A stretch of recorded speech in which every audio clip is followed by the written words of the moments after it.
The leader of Niger attributes the rupture in military relations to the threats posed by the United States.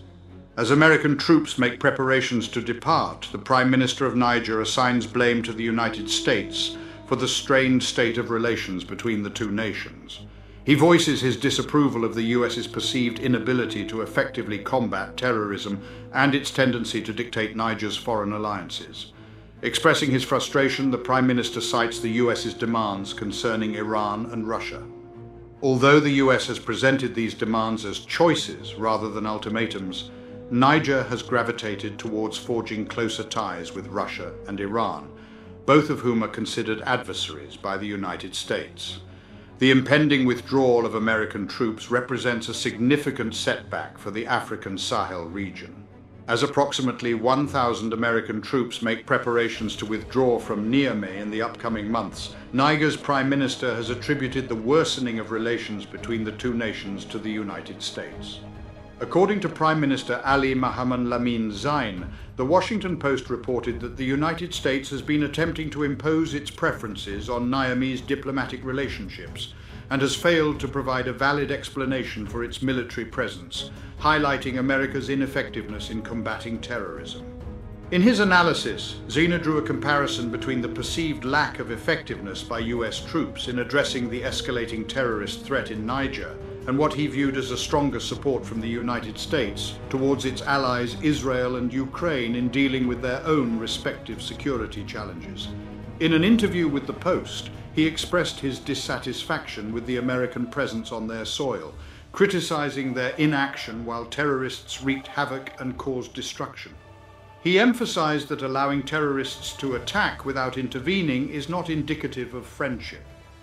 Zein expressed his displeasure with what he perceived as US officials insisting that Niger refrain from establishing close relationships with Iran and Russia, two countries that are considered adversaries of Washington.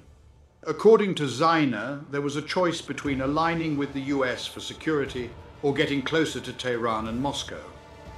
He also mentioned that if Niger were to pursue an Iranian uranium deal, it would lead to sanctions from the United States.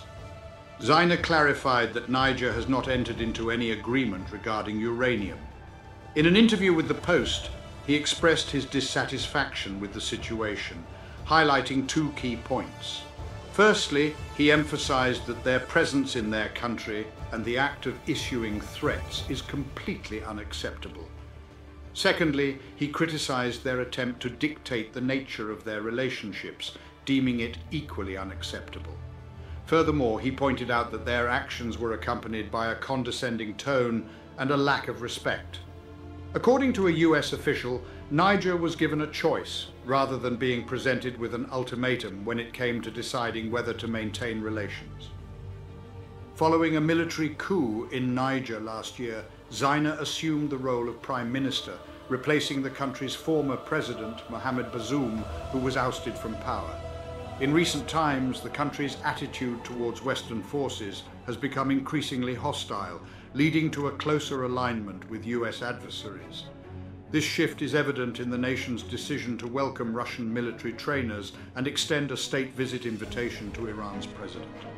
Prior to engaging in negotiations with the United States for a new agreement, Niger demanded that France withdraw its troops, which eventually led to the Pentagon's announcement of a complete withdrawal of all its forces from the country last month, marking the end of a decade-long presence.